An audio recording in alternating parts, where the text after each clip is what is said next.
soyez les bienvenus dans Communion avec Dieu.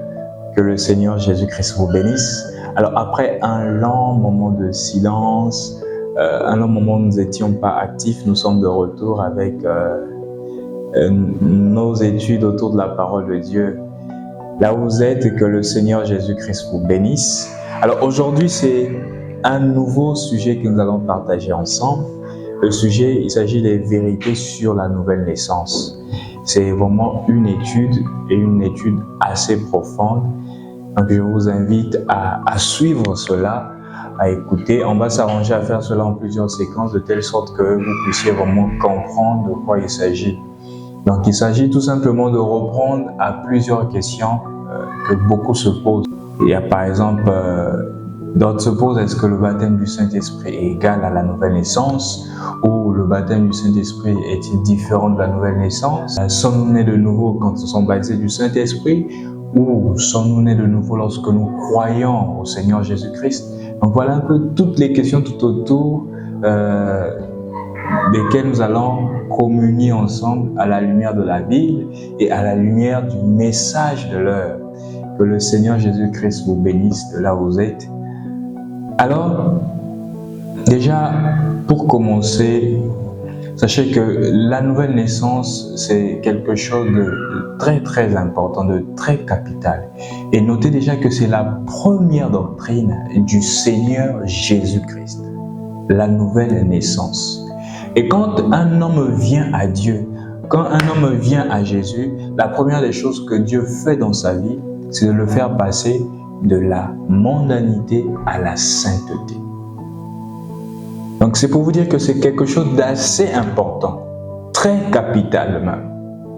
Vous allez remarquer qu'un jour, un grand homme, un grand rabbin est venu de nuit pour voir Jésus. Il s'appelait Nicodème. Il vient voir Jésus, c'est ça qui sera d'ailleurs notre verset de base. Il vient voir Jésus.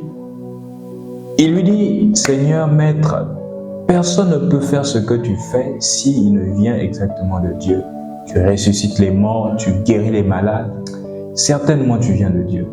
Et dès lors qu'il vient à Jésus avec cela, Jésus le présente déjà sa première doctrine.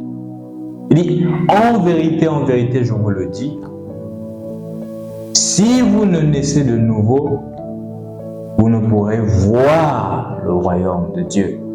Voir veut dire comprendre. Comment se fait-il? Nicodème, lui qui était un grand rabbin, à lui, on le parle encore de la nouvelle naissance. D'ailleurs, pour être rabbin à l'époque, il fallait être quelqu'un d'une très haute classe, quelqu'un avec une très bonne moralité, un très bon témoignage. C'est peut-être ton cas, un homme juste, un homme intègre, un homme qui paye ses dîmes, une femme qui est intègre, qui ne flirte pas avec des hommes, qui ne flirte pas avec des femmes. Mais au-delà de tout ça, au-delà de toute cette vie, Jésus dit, vous devez naître de nouveau. Et remarquez que Jésus ne dit pas que vous devriez. Ce n'est pas un choix, mais c'est une obligation. Si tu veux entrer dans le royaume de Dieu, la condition, il faudrait naître de nouveau. Alors c'est vraiment toute une étude et nous allons reprendre tout autour de cette étude à plusieurs questions sur lesquelles les gens se posent souvent. Alors je vous invite à suivre cela jusqu'au bout. Déjà, la première question sur laquelle nous allons répondre, il s'agira de savoir est-ce que le baptême du Saint-Esprit est égal à la nouvelle naissance ou le baptême du Saint-Esprit est-il différent de la nouvelle naissance? Ce sera pour la suite.